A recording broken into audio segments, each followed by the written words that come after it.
James Romig, thank you so much for joining me today. I want to first put a little context here for folks who are listening that you and I have never met or spoken until now, and these are sometimes some of my favorite podcasts is just getting to know somebody from scratch, even though that we have a lot of our Venn diagrams in life overlap in many ways. But I wanted to also just thank you for being proactive and reaching out to me about doing this podcast, and it's something that I wish people would do more often. I understand why people don't, but sometimes I get a little sassy on Facebook, and I throw out a fishing line just to be like, "Hey, dum-dums, I'm willing to talk to anybody." And clearly, and yeah, but I sometimes like putting fishing lines out there just to see who are the most interesting people that are going to, actually respond. And so I appreciate you doing that. That means a lot to me, and I far prefer to talk to people who want to talk. Rather than just me reaching out to blindly. So thank you for that. You are a percussionist and composer who's been in. You are a percussionist or a composer? I started out as a percussionist. I'm no longer a percussionist, as far as I can tell. But are you primarily a composer? Yes, absolutely. Okay. Can you just, before we get into any nuts and bolts on, I know that you have a new guitar solo coming out, which I'd love to chat with you about. Sure. But I'm curious, can you just take me back to baby James and where the hell are you from? What got you into doing what you're doing? Why are you clearly every one of your life choices led to this podcast. So can you just take me back to the beginning life choices and what got you here? Absolutely. Yeah, it's all been leading up to this. It's all downhill. What do you like? Isn't that weird? Sometimes when you're sitting outside of a McDonald's, on a rest stop in the middle of nowhere, you're just like, every life choice I've made has led me to this moment. I know. My wife and I are fond of saying, "Look where new music has brought us today." Sitting at a Target in the middle of nowhere, eating a pretzel, trying to kill 2 hours before something starts. Yep. And then we bust that out. Here we are. Yep. I actually started out playing violin and piano, and I always loved music when I was a kid, but I didn't really start getting serious about music until percussion. But percussion for me was drums. Geographically, where were you? Midwestern United States. I was born in California, but we soon moved to Madison, Wisconsin, and then lived in the Chicago suburbs, and then moved to Dubuque, Iowa. And then my senior year of high school, my family moved to Des Moines. Well, I moved to Des Moines too for 1 year. Then went off to college at the University of Iowa. So somewhere before the University of Iowa, I was playing drums, playing drum set in my high school rock band, and then also studying percussion and playing in orchestra and band and whatever. And that's where all the music stuff started to make sense somehow, and I really took off devouring methods books, and finally that moment when you finally start to click as a musician. And I went to the University of Iowa thinking that I was going to be probably a concert percussionist of some sort, playing an orchestra. And I wanted to tell you about this. I was thinking about things we could talk about. One of the first things I remember about Iowa was before I was a student there. It was during some band thing in high school. I went into a room, which later turned out to be the Center for New Music practice room, Steve Schick's former office, before I knew who Steve Schick was. And a graduate student there had Safa set up. And he played for the high school percussionists. And I remember thinking it was the coolest thing I had ever seen. The score to the music to everything. And I remember going home, and I had a score to the King of Denmark. I didn't know what it was, but I knew that it was cool to go into the basements of music stores and paw through their file cabinets full of music and buy stuff. So I had this score, and I don't know where I picked it up, but I remember photocopying it, cutting it apart, gluing it to a poster board so I could have something that looked a little bit like Safa in my practice studio. I didn't really know what to do with it. I'm sure I read the instructions, but just the physical act of gluing stuff to cardboard seemed very cool to me. Yeah, no, I mean, I think every percussionist has a copy of King of Denmark, and they've done that very thing. I did the same thing. I even went so far as to set the whole piece up. Yeah. And then I was like, Cool. Yeah. And then I never did anything with it after that. You know, it was like I the don't act even of. think I set it up. I think I just wanted to have some graph paper with stuff in it on poster board, like this super hip guy that I saw at the University of Iowa.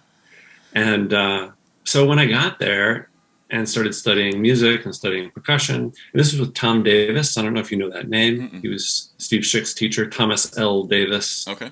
Uh, there's some of that classic percussion literature. I don't know how different we are in ages. I'm 50. So 42.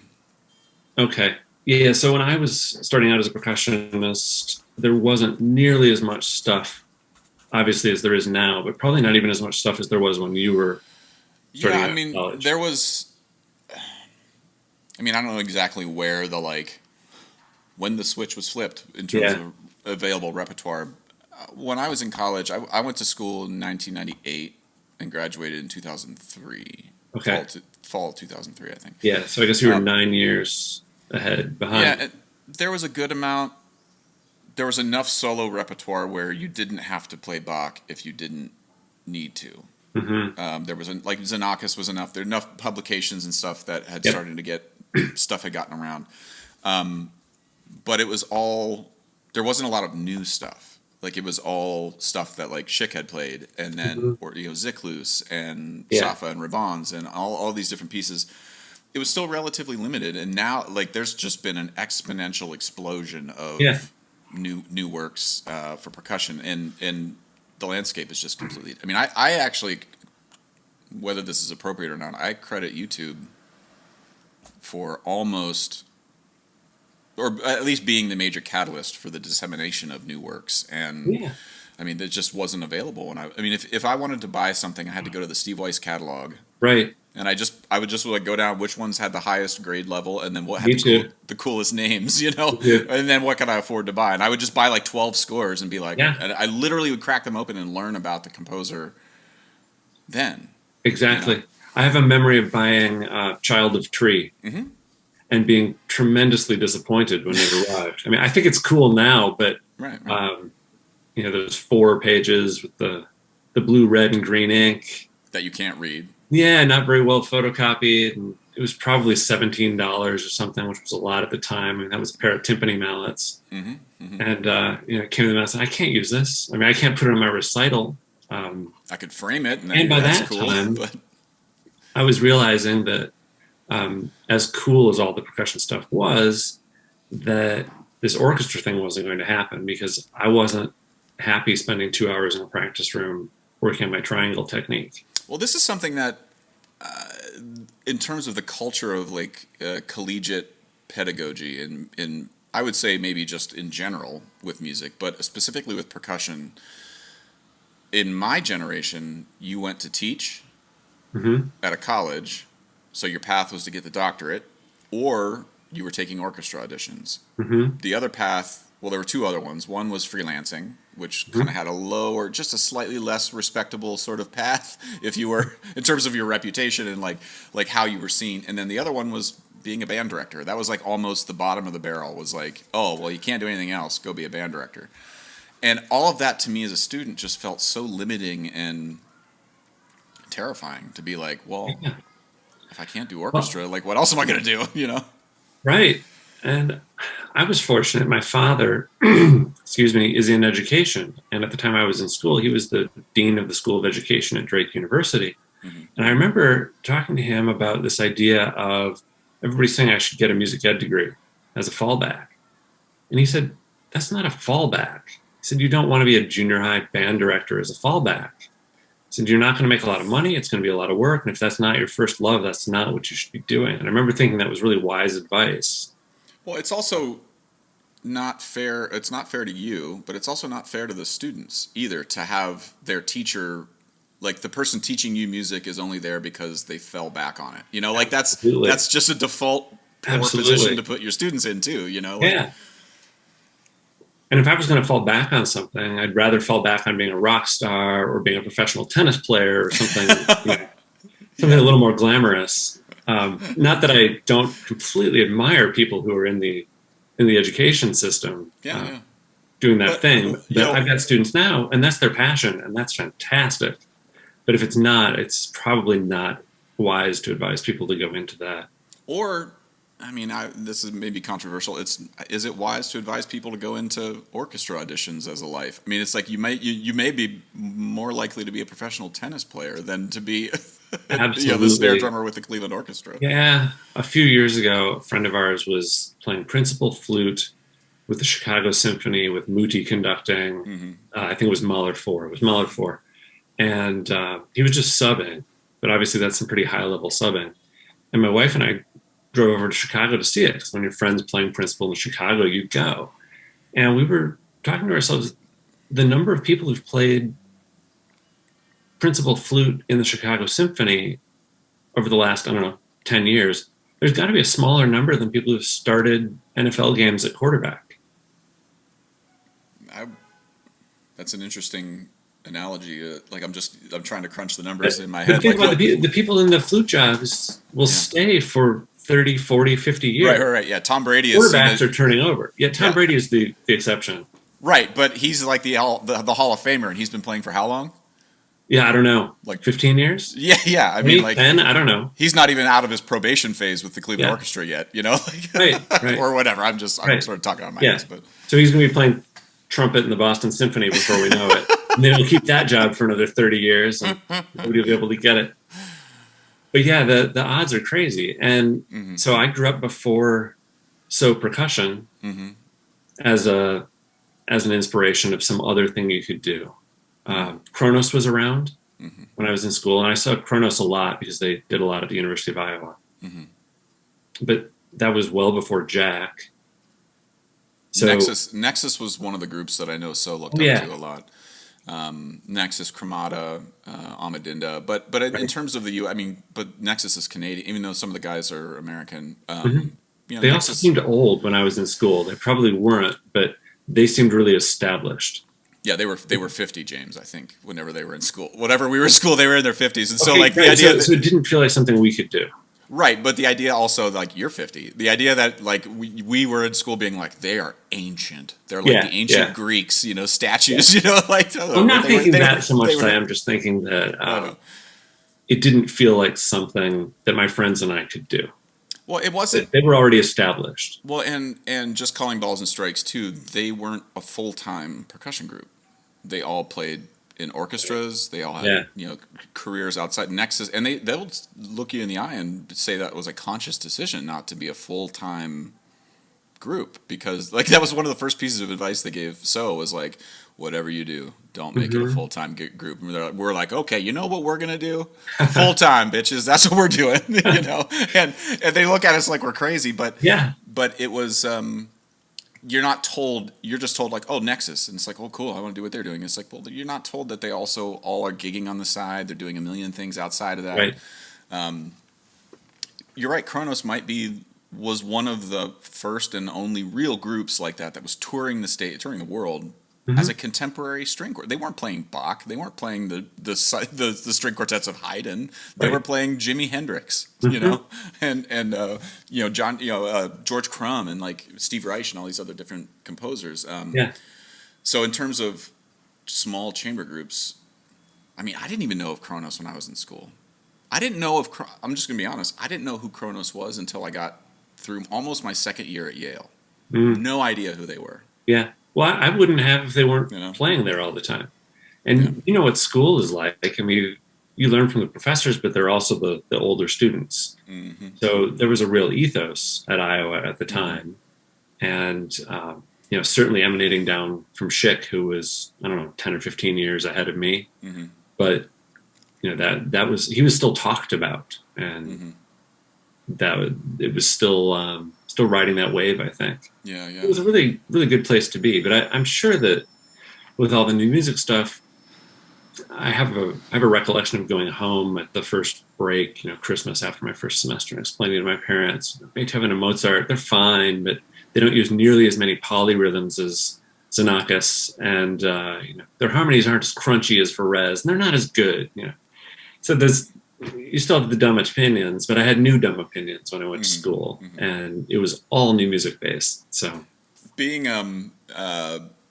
the being in percussion, and this sort of leads me to the segue to you as a composer. Like, one of the things that I've tracked over time, just if I were to be Monday morning quarterback on my college education, Yeah. is the prevalence, or at least the awareness of living composers around us doing stuff, and that being something you should actively be involved in. One of the problems with school sometimes is that it is an institution, it becomes a test tube that becomes very safe and conservative.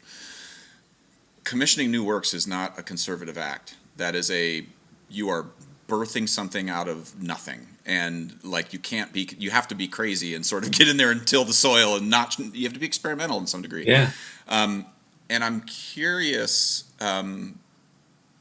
for you as a composer, how have you tracked that sort of culture of perform? Because when you talk, you just joked about Beethoven or Bach. It's like, one of my professors at Yale, I said something, I was like, oh, Bach is kind of boring. And she basically grabbed me by the neck and was like, pulled me real close.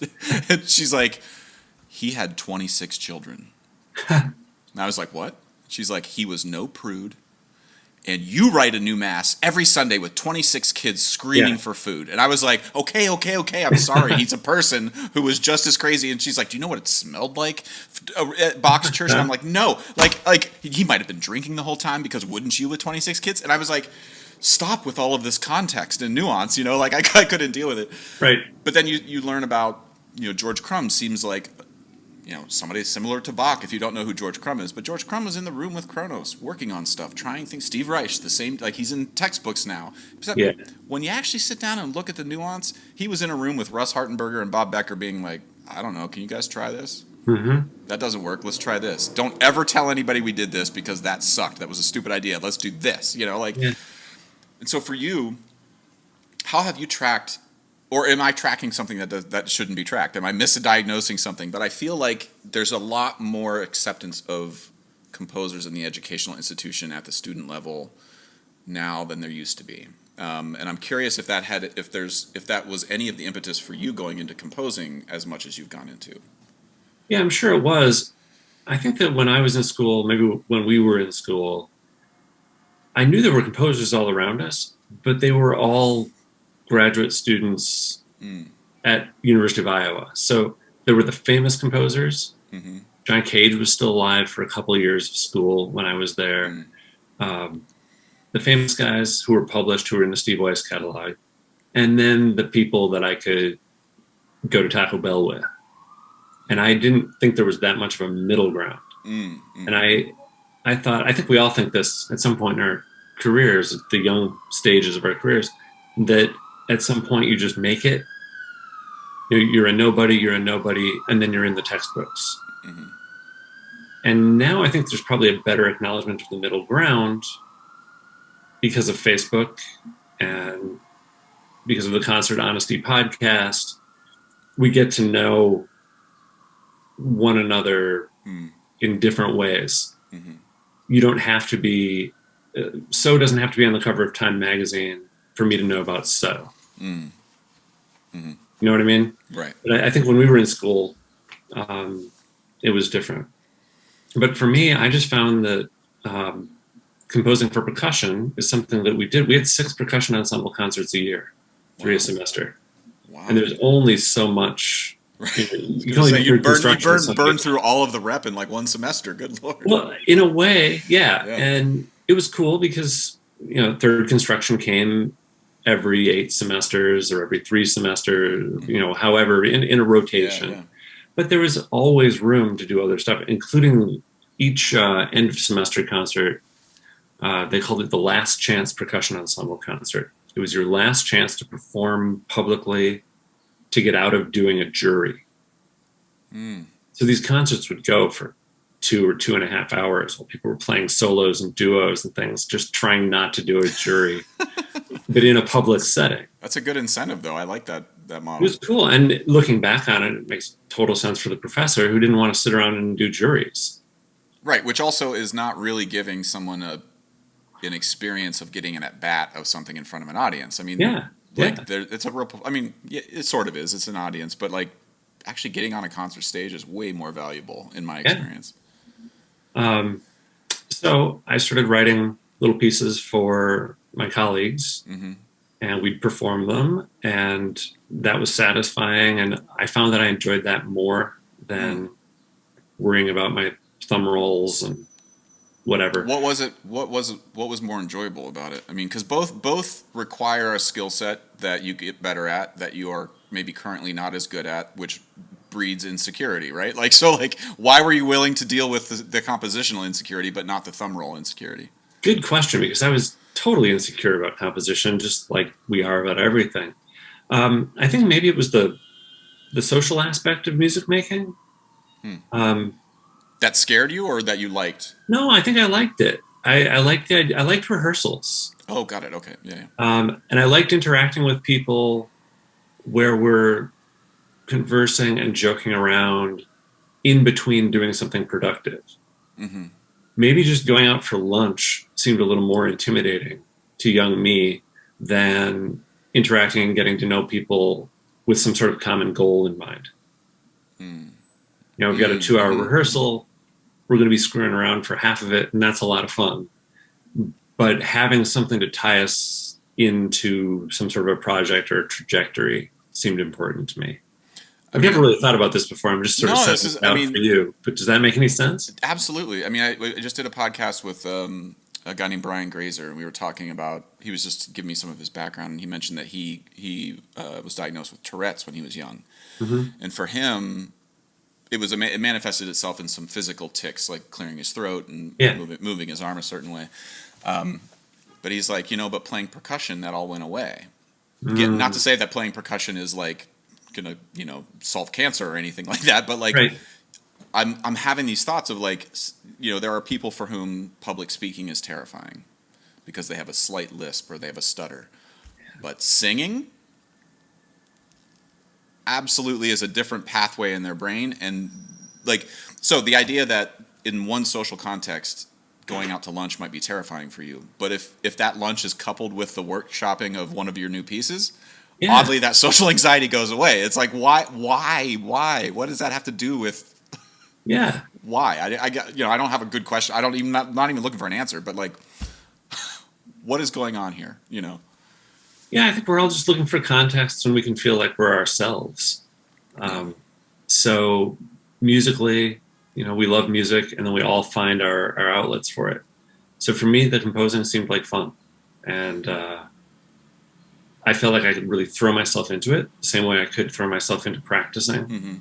Mm-hmm. Maybe I liked the preparation in advance too, Mm. because especially these days, once I'm finished with the piece and I pass it off to these good performers I have the good fortune to work with, I've conversed with them while I'm working Yeah, on yeah. it, gotten some input here and there when I ask for it, and then they can ask me if they feel like it while they're working on it. But I don't need to be involved in the same way after that. Mm-hmm. Mm-hmm. Mm-hmm. So maybe it's just being able to pre-plan things. Well, how has that process for you? I don't want to say matured over time, but like how has that maybe patinaed for you over time? Like have you kept that same exact approach? Do you feel that same way now? Like there are things post pandemic that pre pandemic I enjoyed, and now I'm just like nah. And I'm shocked at how quickly my mind changed on that. Yeah. For Um, example, what? it's it's really hard to explain. I kind of had this feeling a little bit pre-pandemic, but it during the pandemic it really set in for me. I've always on stage, I am yours. I will do whatever you want me to do. I will hug you. I'll kiss you. I'll say things that are inappropriate. Like whatever needs to happen in that safe space, Mm-hmm. I am all in. As soon as the timer is done and the show is done, leave me alone. I've just given you everything I have. And that Mm. feels so like I felt guilty about that for a long time. Like where I'd go to we want you to sign CDs after the show. I hate it. Yeah. Not because I don't like people and that I don't like somebody giving me a compliment or anything like that. I just had this weird like I don't know why. I just felt 2 years gone by we didn't play a lot of shows. Yeah. Now that we're getting back into it, I still have that feeling after shows, and I don't feel bad about it anymore. Yeah. That's just who I am. That is the way I'm going to be the best for you on stage, is to allow me to come on and just tear my chest open and show you how everything works or doesn't. But when I'm done, do not ask me to open it back up again until we've agreed on this social contract, and then I'll do it again. And I don't know why. I just now don't care anymore. I don't feel bad about it. And that's a weird thing now. In 2 years, I now no longer feel guilty about that one thing that was sort of bothering me. I felt like as a musician, I should be this gregarious, like, I want to hang out in the green room with everybody all the time. It's like, no, I want to be by myself. I just did the most social thing and extroverted thing you could possibly ask me to do. Now get the fuck out of my green room. Yeah. You know, and I don't know if that's healthy or what, but it is definitely something now that I've become a firm believer in. Yeah, well, it'd be interesting to see if it changes over time. Yeah. That's the reaction the last few years, or if it's something that's always been there that you now just feel comfortable with. Yeah, and that's why I asked of you, like, is there anything that you were sure of as, you know, a young person, or unsure of, that now, like, you're like, oh yeah, this is a rule for me now? That's a great question. I think the biggest rule, and maybe this is close to what you're talking about, is I don't want to spend any time on something that something that isn't personally satisfying when you take away money or fame and fortune or whatever. I mean, once in my field, once you get tenure, once you get promoted to full professor, whatever, the check boxes go away. And I've got colleagues my age, friends who I've known for a long time, who in various ways are frustrated by the situation that they're in now, where they say, okay, now what? You know, they're happy that they've gotten to where they've gotten, but now they're not sure what to do next. And so, I mean, I'm thinking about that. I guess it's just middle-aged stuff, right? But where do you want to be spending your time? And you're saying you're happy to spend your time on stage, you're not happy to spend your time off stage. In some ways, maybe I'm the opposite, because I've been finding that if I can go have lunch with a composer who I met at a seminar or something, who wants to talk more about something I'm doing, I feel like that's a valuable use of my time.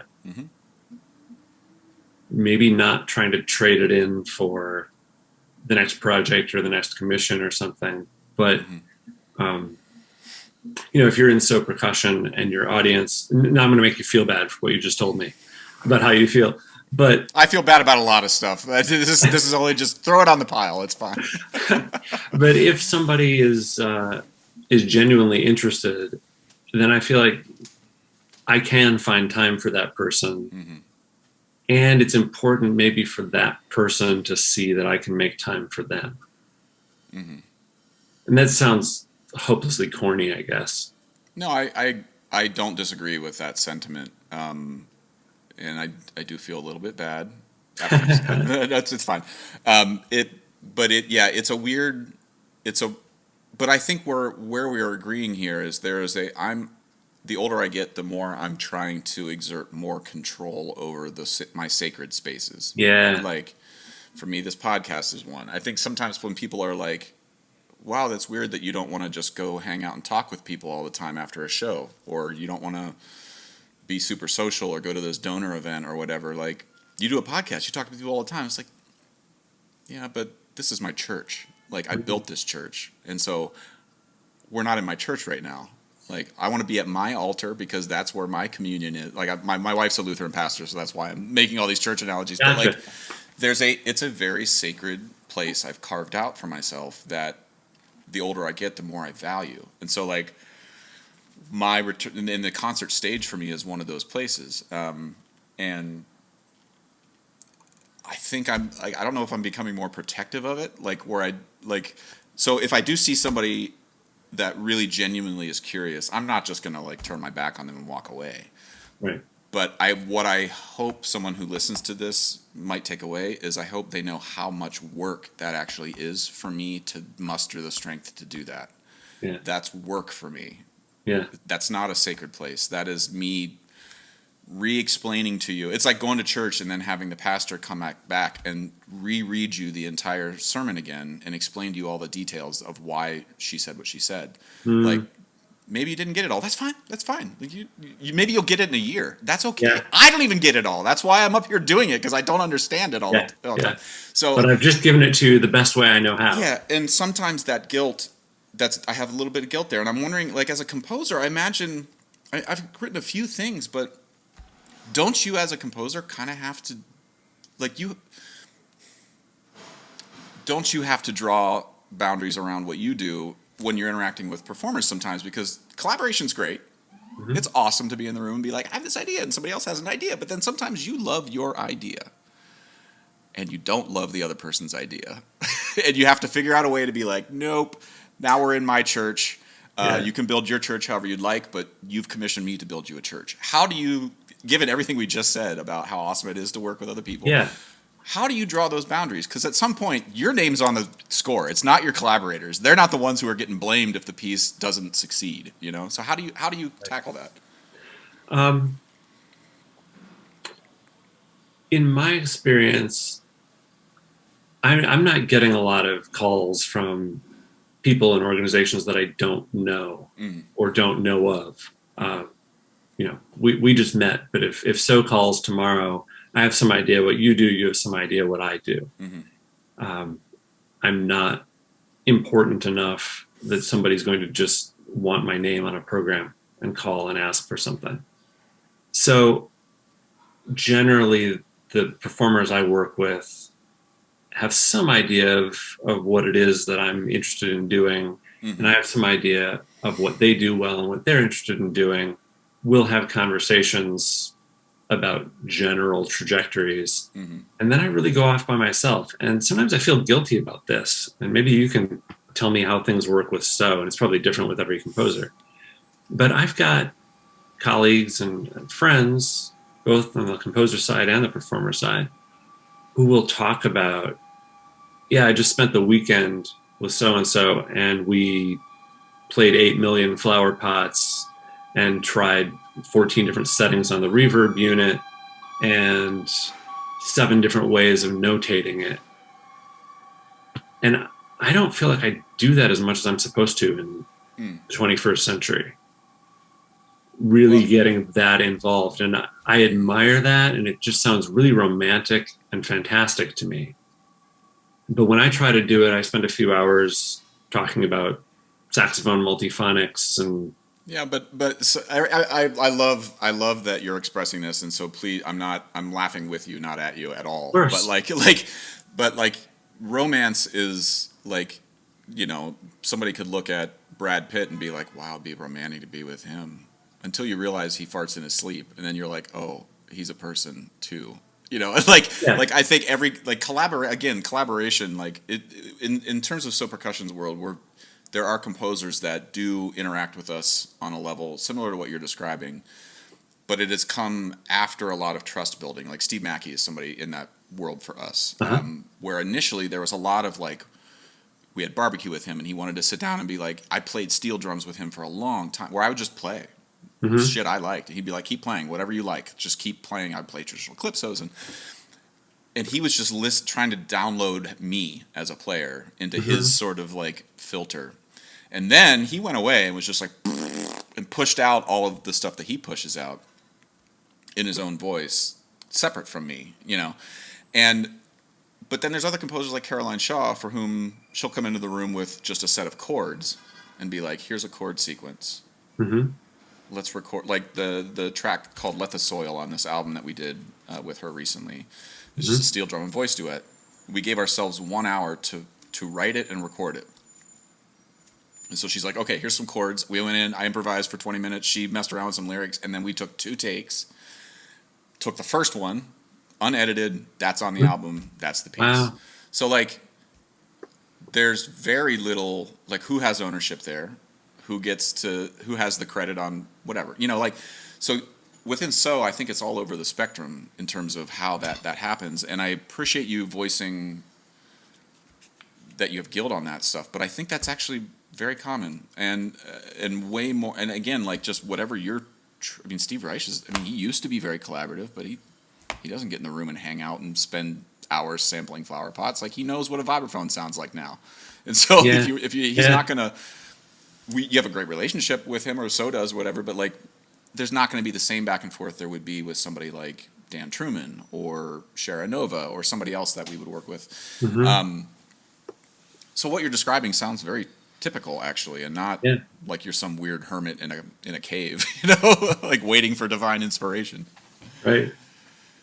But well, I mean, how for you? Can you tell me one of the things as a composer that I'm always struck by is when, especially composers who have been doing it for a hot second, when they're willing to, like, when they talk about pieces of their own that they hate. Is there anything of your like output before we get into the new thing that hopefully I think you love, your guitar, new guitar piece? I'd love for you to chat about that. But like, is there anything? This is also called Constant Honesty. So like, what's your weakest piece, and why do you think it is?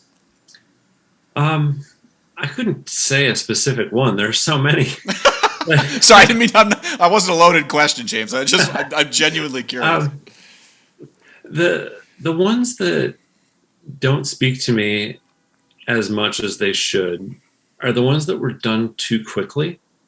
And I had a residency problem 15, 20 years ago when I started doing residencies. My wife and I don't have any kids. We don't have any pets. We don't have any plants. So we've got time to do our work. And, work might be a couple hours a day and long walks in the woods and a lot of time spent cooking. Yeah. So when I'd go to residencies and I'd have uninterrupted spans of time, I'd feel like I had to do more than I would ordinarily do. And so there wasn't the downtime. And it took me a while to realize that the walks in the woods and the time spent making soups and bread and stuff was all composition time.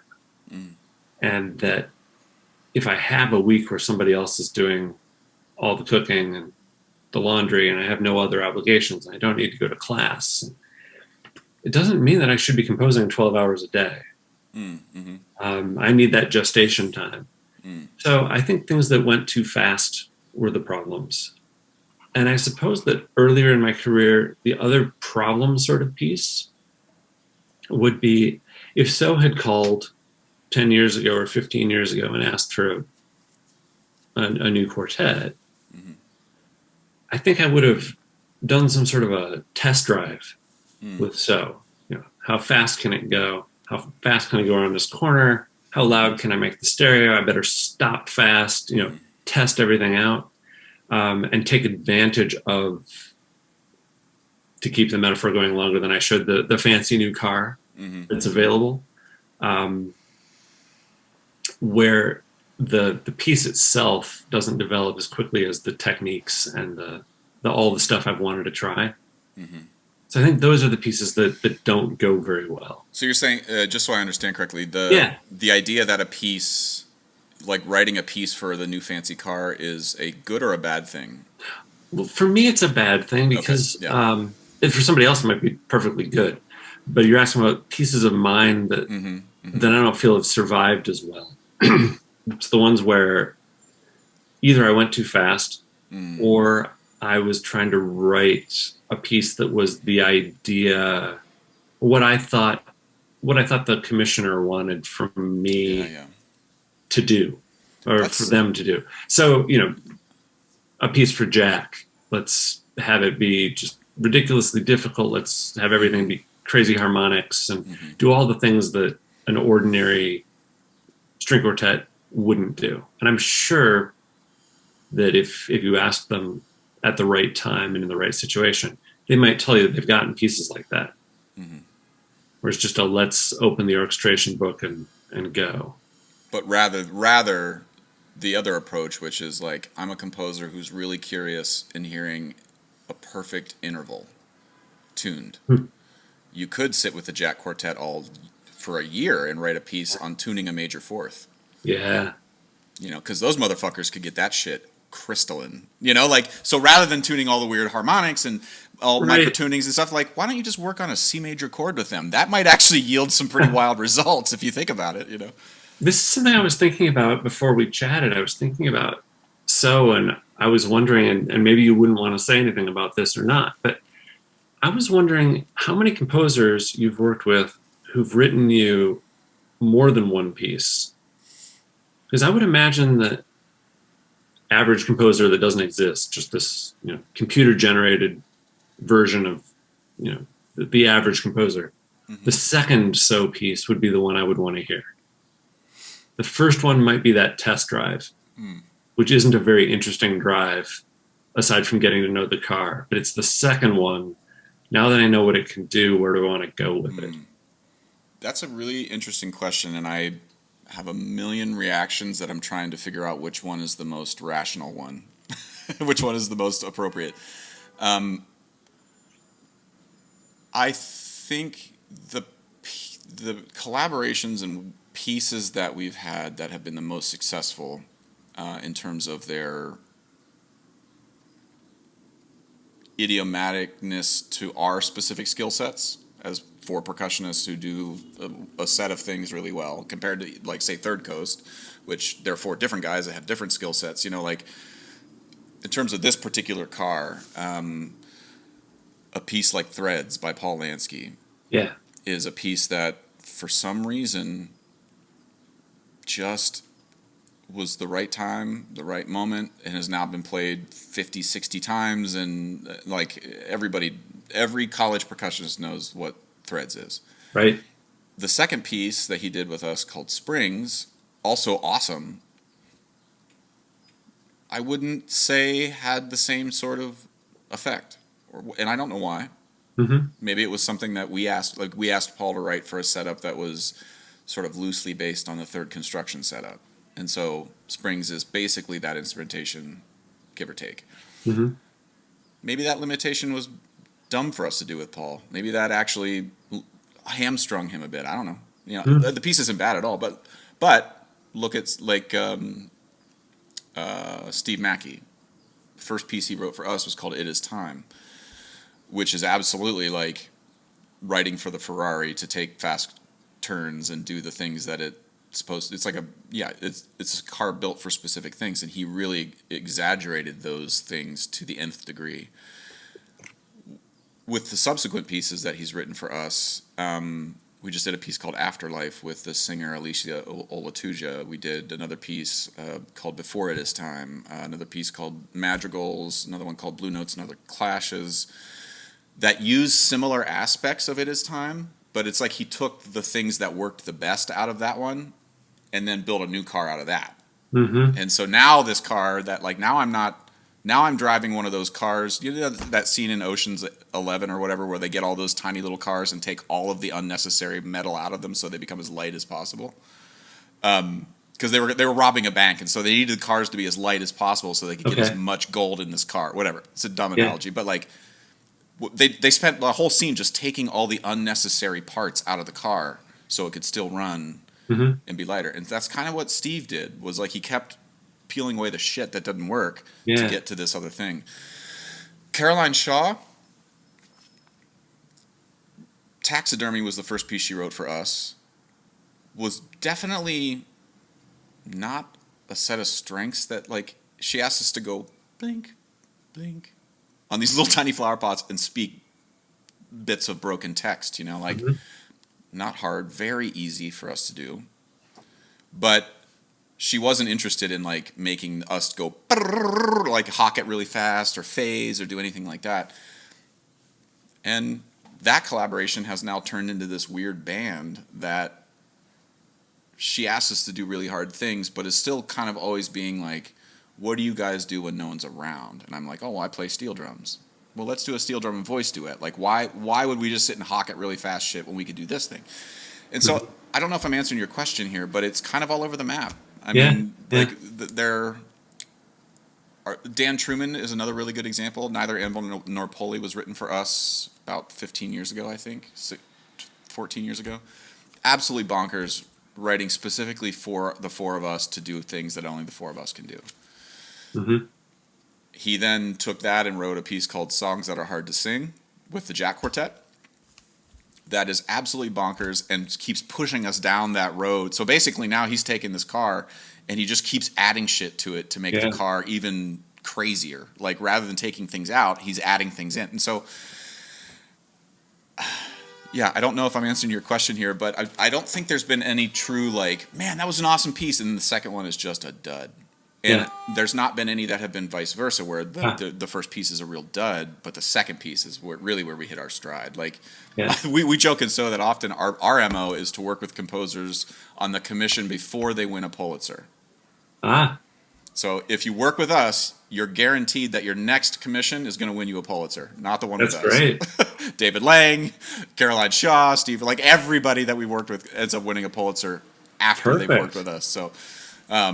Hopefully your podcast works the same way. Sadly, James, I don't think that's true. Well, let me ask you, just in the interest of time here. I don't want to. I've already robbed you of 48 minutes of your life here. Oh, not at all.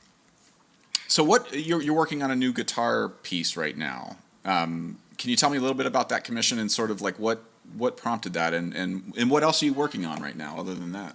Yeah, the new guitar piece is finished. It's coming out on June 24th on New World.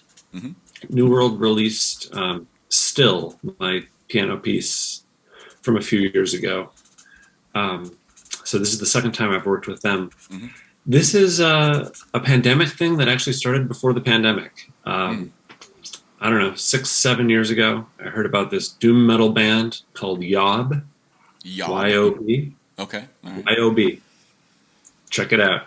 I will. I read about them somewhere, the New York Times or the New Yorker. It was a New York Times article. I think the headline or subheadline might have been, "Is this the best band in North America?" That raises eyebrows right there. Yeah, that's. But I don't know if you're familiar with the genre. Very, very, very, very, very vaguely. I know Sun O. Is that even even a doom metal band? I don't even know. Like I don't know what they are. That's a huge compliment, right? But that's that droney kind of stuff. Yeah. Yob has the similar timbres, but I think there's a little more blues influence. It definitely comes more out of you can hear the lineage, the Black Sabbath and whatever. But what appealed to me were 18-minute tunes, 24-minute tunes that evolve slowly in this minimal kind of way. So I was on the road. I had done a Friday afternoon comp seminar at Bowling Green, and I was on my way to a Sunday afternoon orchestra performance of one of my pieces in Buffalo. Mm-hmm. So I was in Cleveland on a Saturday night with nothing to do, and I saw that Yob was playing not far from where I was staying. So I went and saw this concert, and it was a rainy night. It was a really rainy night, and I'm sure that kept the audience down. But there were, I don't know, couple hundred people packed into this place, and everybody was tuned in to this really bizarre music. Mm-hmm. And I mean bizarre in a good way, but these long, slow unfolding things with huge payoff, at 18 minutes. It's what, it's what we do every day. The stuff that we, the kind of things that we're interested in, this minimalism. But the audience reminded me of an audience at one of our shows. Mm-hmm. No, I shouldn't say one of our shows. Your shows get lots of people and whatever, but okay, whatever. Music concerts. The people there knew what they were getting into. Right. They were really into it. Mm-hmm. And the demeanor of the folks on stage was similar also. It was clear that it was a community. Mm. So next day I was really struck by this. And I had an experience. And that happens a lot when you go to things by yourself. Mm. You realize what you really think of it. Mm-hmm. So I did a little more research, and the singer, guitarist, Mike Scheit, he has been Yob for 20 years with a slowly rotating cast of people around him. He's been the constant with the band. He writes the music. Mm-hmm. He sings it. He was on Facebook. So I sent him a note, and I just said, "Dude, I went to your show last night. It was incredible. I was really struck by the audience. It reminded me of the audience that comes to hear stuff that I do. Mm-hmm. Just wanted to tell you I thought it was cool and that you've got a fan on the other side of the musical universe or something corny like that. Mm-hmm. He wrote back. Mm-hmm. And he wrote back the way you or I might write back. I mean, just you could sense that he was part of the family. Mm-hmm. And so we got to writing back and forth. We became pen pals. I asked him some things about his compositions. He'd write back and say, "It sounds like you know a lot more about what I'm doing than what I know." You know, Mm-hmm. I didn't know that was a deceptive cadence, but it's cool that you called it that. Yeah. So we got to talking a few years later. Ashley, my wife, and I were in Toronto. His band was coming through. We met up before the concert. What do you do with a doom metal god? Before a concert, we went for gelato. Of course. And then an hour later, he's just tearing it up. And by this time, Yob had become really famous. I mean, I read about them in the New York Times. So they're already doing okay. But this was with their album that was doing so well. And Rolling Stone had named them Best Metal Act of 2014 or 16 or whatever it was. And this time it was a couple thousand people really going nuts for Mike. But we had talked about, we should do something. Then a year later, the Pulitzer recognition happened for me and my piano piece with the nomination and everything. And, he sent me a note, said, "This is really cool. So now I guess we can work together." He was just waiting for the Pulitzer nomination before. Well, you got to cash in these things when you can. Yeah. You got to cash in on something cool. That's right. I'm thinking, yeah, all right. If the world is okay with my writing a 1 hour piano piece, they're probably all right with my writing a 1 hour guitar piece. And who cares what the world thinks anyway? What can we do? And so we talked about this, and the conversation was make something that sounds like you, but also sounds like me. He said, "This is your piece," but I told him I want it to be definitely you playing your guitar through your speakers, this gourmet sound that the doom metal guys go for with their vintage amplifiers. And they're all totally into gear and vintage stuff. We said, wouldn't that be cool? And, we thought, is there going to be an audience for this? We were thinking, well, the metal people are very open-minded and interested in all kinds of stuff. The real concern, actually, I did an interview a few days ago with a German metal online magazine thing. And the guy said, the metal community is going to love this recording. What's your community going to think? I was thinking, it's a weird thing to think of the metal community as more progressive than the new music community sometimes, in terms of like what's acceptable and what's boundary breaking and what is just not in the club anymore. And certainly, if you say the new music community, that's one thing. But if we just say the music community in general, we go back to those symphony orchestras we were talking about earlier. Which audience is more open-minded? I think it's clear. Yeah. We put this thing together, and you mentioned the pandemic earlier, which has been horrifying for everybody, and at the very least inconvenient, but for a lot of people, it's been downright devastating. So. Not wanting to say that it was a good thing that it happened, but Mike and I were able to work on this project together. I had finished it at the end of 2020. So I delivered him the score for Christmas, and he couldn't tour with his band. So he was home. So he took guitar lessons for a year and a half, once a week with somebody.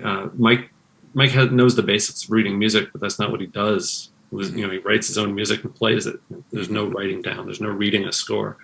Right. So he needed some help, and admirably, he took lessons. So in October of last year, we recorded this thing, and I really don't know that he would have been able to devote a year and a half of his life to learning it if he had been living as a rock star through all that time. Is he gonna? He should open his Yob shows with your piece. That would be cool. You can suggest that. I'll message him. I'll suggest that. Well, we wanted to do this the rock way, which is release the album first, then figure out the live performances. Well, I mean, I appreciated you sort of saying, like, no one's glad the pandemic happened, but there was something that I feel fortunate to have been able to contemplate is what are the things that what are the decisions we made during the pandemic that we're probably never going to get to make in that exact way ever again. Like the idea that everybody in the world for at least a couple months had to wonder what else they were going to do. Yeah. Just that being forced to sort of crack open that old old can of paint. There were many times where I was just like, man, something awesome is going to come from this, and I just don't know what. Something is going to come out of this that would not. Where are we going to be? Like, what is the thing? What are the unintended consequences of this time? And I'm starting to see a little bit in my life in various ways. I think the pandemic for me cracked open the podcast for me, honestly. I had done like 70 episodes prior to the pandemic over the course of like 4 years. I'm now like, you're my 242nd. Wow. Like, and a lot of that came from the pandemic and like just being forced to be like, I had nothing else to do. Like I couldn't, so was done, And so like the idea that this collaboration with a doom metal guitarist is like, yeah, we needed the pandemic. You needed the pandemic for that to happen. And so I think I just want to put a pin in that. I think for younger composers too, folks who aren't as mature as you are, James, to sort of see the forest for the trees as not even just in terms of how the world's doing, but like your own personal self-esteem and the way you feel like you are. Like most people, young James maybe would not have even just thought they could ever just even Facebook message the guy from Yob. Right. Like imagine if you just, like we talked about all of our life choices, like let's just say you didn't make that one. That tiny like you just had enough fear and you just decided not to email. You kept going to shows. You kept hoping to see him and say hello, but you just didn't message him. Right.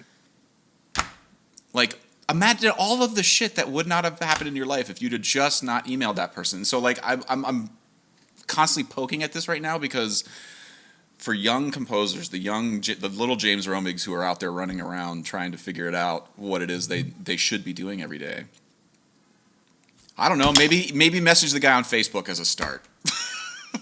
Well, maybe start there and be okay with that. If you can't do that, the other shit isn't going to come. And we have to acknowledge that, we're in a position where we can say that right now. How so?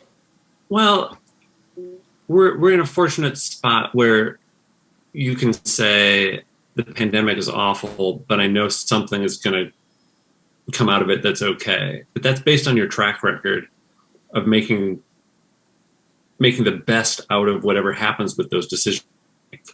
Sometimes I wonder if it's making good decisions or if it's just making a decision and then doing the best you can with it, looking back on it and saying, I'm glad I made that decision. Does that make sense? Absolutely. And I definitely think it's the latter. I mean, I think life has very little to do with making good decisions. And, well, I mean, I know what you mean. Completely believe that. But I mean, my dad used to say life is 10% of what happens and 90% of how you react to it. Yeah. And I always felt like that was like, Dad, that's such a stupid thing to say. But like, I don't know. The older I get, the more it's like, yes. Yeah. Your perception of Yob being this band that is doing a thing that whatever, like, that's just your perception. Yeah.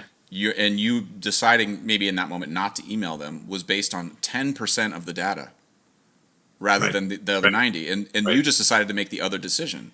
I wouldn't say that was a good decision because you might have made the other decision and ran into somebody else, but like what you did with that decision is like you autopsied that decision. You responded back to him. And then you carried on the conversation. You had a relationship. Then you got the balls up to be like, what if I wrote you a piece? Like you didn't start there, I'm guessing, but again, this goes back to why some things in your life, why you don't do things so fast sometimes. Maybe don't do things super quick. Maybe take the slow drip Yeah. over time, because that will yield the results. The results that we as young folks, I think, are constantly striving or being told Yeah. to do. Like, you don't wake up with a teaching job. Right. It's a slow drip over your whole life before finally one person quits and then 900 people apply for it. And because of all the relationships, yes, privilege, yes, all of the things. But the people who get those jobs or win Pulitzers, all these are usually the people who send the email. Yeah, absolutely. Or reach out or whatever. Yeah. 9 times out of 10, that data point is there too. And we forget about that. One thing I've been thinking about, and I'd like to know your thoughts on this too, is with the piano piece of mine, that was a leap to write an hour-long piano piece. I hadn't done that before, and that was something that my wife and I decided one evening. We got to do something out of the ordinary, something for us. Got to make this. We recorded it ourselves. Also, we wanted to learn how to do that, and at the very least, we're going to have something you can put on with a good pair of headphones, take an afternoon nap, and listen to it, and that would be success. We'll see, what happens from there. But one thing that I'm tempted to say to my students or to people who are interested would be that things don't work as incrementally as I thought they might have when we were starting out. Like, you don't do a part-time percussion quartet and play a few weddings or something. I realize weddings don't want percussion quartets, but you know what I mean. Yeah. There's not really an intermediate step between being a graduate student and being so percussion. Like you said, you dove in the whole way. We're going to be a full-time quartet. There aren't steps in between. So, like, there's not a 5-minute doom metal guitar solo with a lesser known artist. There's not doing anything, and then there's working with a rock god. You know what I mean? Yeah. So, but we can't tell everybody just bite off more than you can chew and it's going to be great. Right. Well, so I don't know what we're supposed to say to our students. Yeah, I mean, I don't either. I mean, I think we're sounding like we're really smart about this stuff and we know what we're talking about. Well, I think I know enough to say what worked for me, and I think you know enough to say what worked for you. And in my experience, there's not a day where the switch is all of a sudden just on, and now your phone is ringing and you've got all these things. There's not a day where all of a sudden you never have to do the gigs you don't want to do. Right. There's never a moment where you just get to play all the rep you want to play. Do you think So chooses all of our rep all the time? Sometimes. Right. But when you're being hired by a concert hall, we don't play music by people we don't like, but the perception that we just get to program everything the way we want to it's not true. You have to. Maybe Kronos is at that point in their life, but I would even bet now there's still moments where somebody calls Kronos and says, "We'd really like you to play this piece on this show for our audience," and they say no or yes. Like, yeah. And the agreement isn't come and do whatever you want to do. Like, right.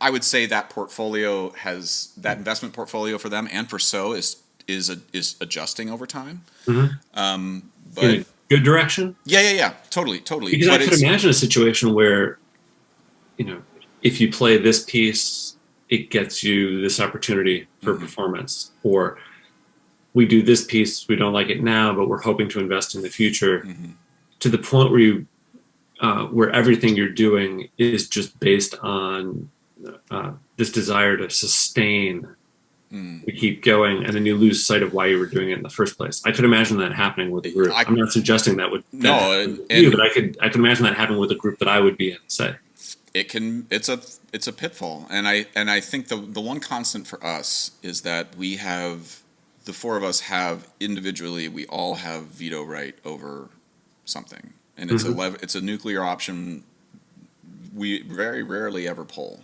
But the four of us need to really want to do the thing we're doing. or really like or be invested, have some sort of investment in the composer, in the project, in something, because we're going to spend our lives away from our families doing this. Yeah. So if the only calculation was which pieces are going to get us the most pay so we can be sustainable, okay, maybe we're sustainable, but maybe we're fighting all the time because we're out playing rep we don't want to play. Yeah. And I'm away from my wife, and she's threatening divorce, and all this other stuff, and I'm out just trying to be sustainable. Why the fuck would I do that, you know?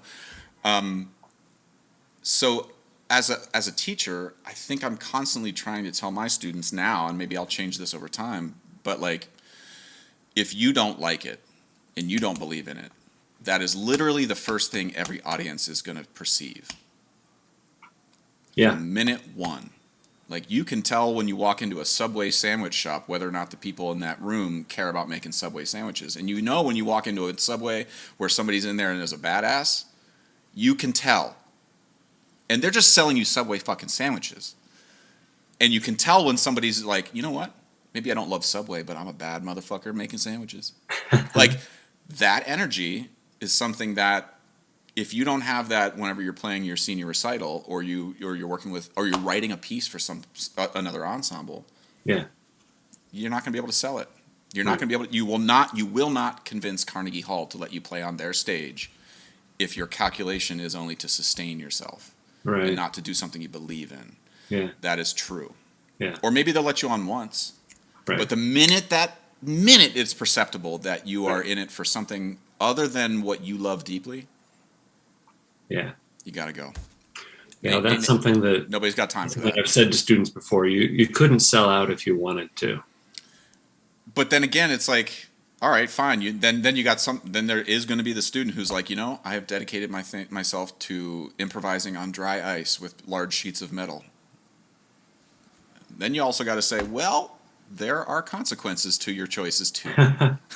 Like, unfortunately, we do live in a market economy that is based on capitalism, and right. The sad truth is that dry ice improv does not generate stuff that people need as much as even Steve Reich's music. Like, I don't even think people need Steve Reich's music to get through their day, but there's enough of a cultural sort of momentum behind his music that capitalism can sort of glom itself onto that enough where a percussion group could sustain itself by playing Steve's music. If we didn't like Steve's music, we would not be making no matter, even if our skill level on Steve's music never changed, right. But we all of a sudden just didn't believe in it, I guarantee you Carnegie's not going to have us come play, because it will be palpable that we don't give a shit about this. And so with my students, it's like, yeah, okay, cool, you're playing the first Goldenberg etude. Do you care about it? Do you care about making good, like, care about that? Show me that you, or at least show me, pretend to care about it. Practice pretending, practice caring about something, and get good at that, so that whenever you get the thing in your hands that you love and that is yours, it's not your first time in the end zone. You know what I mean? Like, and that sort of, like, students getting the end zone and doing the dance before they've even caught a football is like, what are you Yeah. No, we're going to run running plays for the entire first 4 years of your life. You are just running the ball right up the middle. Like, you have to learn how to take a hit. I'm sorry. Yeah. But I don't know if that's healthy advice, Yeah. Maybe that's a good place to end, James. I don't know. Well, man, this unhelpful advice from Josh and James. Yeah. Well, I don't know. Again, like, I don't know if it's unhelpful advice. If it is helpful at all for anybody to just hear the two of us talk about, even just to demystify some aspect of either performing or composing or the process around this, or the idea that you might go see a band play and that person on stage is just a person who checks their Facebook messages like everybody else. Yeah. You just never know. In this particular case, I made some assumptions about who this guy was, and once we got to chatting, we found that we had a lot in common. Mm-hmm. Musically, what's important musically, but also some of those really important things about how to interact with the other humans, mm-hmm. how we want to treat people. So it's been a really joyous collaboration. It's been very positive in a lot of ways. And, the thing could fall flat. It's going to come out in a few weeks. maybe people will listen to it, maybe they won't. Maybe people will write about it, maybe they won't. But I can listen to it on my headphones, and I've got a buddy who I'm texting with, and Well, it's a success. Can I ask a favor of you before we wrap up? Of course. Whenever it comes out, Yeah. and you get the premiere under your belt, and you both feel good about it, I would love to have you both on the podcast. If for no other reason, I need to broaden my doom metal base of fans for the podcast. I would, but I think for me, it would be. I would really love to be a fly on the wall, hearing the two of you talk, because right now I'm hearing your side of the story, which I wouldn't presume you're lying or making any of it up. But the idea on his side of the coin, he may have been like, wait a minute, that's what you thought? To me, that's a really sort of interesting sort of knot to tease out if you guys would be up for it sometime. I won't volunteer him for anything, but Yeah. I suspect that he'd be delighted to chat with you. With us. I'll take my own medicine. I will message him on Facebook as well. But maybe if you could have 51% responsibility in helping me make that happen, I think that would be really nice. Yeah. Well, James, I really appreciate your time, and I appreciate you making the time while you're on the road. I know you're in a hotel room right now, praying that the Wi-Fi stays strong, and it held strong the whole time. So, yeah, it seems to be good. My pleasure. Just to wrap up, where can folks find out about, if they want to learn more about you and your music and this new guitar solo, where can folks go to sort of quickly find out about you and your work? My website, jamesromig.com. You can find me there. You can find me on Wikipedia. Send me a note on Facebook. You will, but contractually obligated, you will respond. Because I will. So, I always tell students this when I do composition seminars and things. If you send me your music and ask me to listen to it, I actually will listen to it. So please don't send me a 2-hour string quartet unless it's good. On that note, James, we'll wrap up. Stay healthy and safe, and I really appreciate your time, and I hope that we can cross paths and have a beer in person soon. Absolutely. Take care. Thanks so much. All right. Thanks, James. Okay, I hope you enjoyed that conversation. This podcast is brought to you by Liquid Drum, liquiddrum.com down in Waco, Texas. My good friend Todd Meehan runs an amazing percussion company down there. Great merch, great content. Check him out, liquiddrum.com.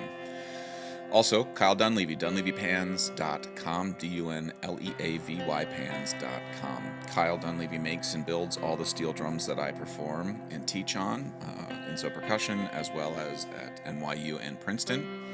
He's an amazing tuner, builder, just a really nice guy, very dependable. Check him out.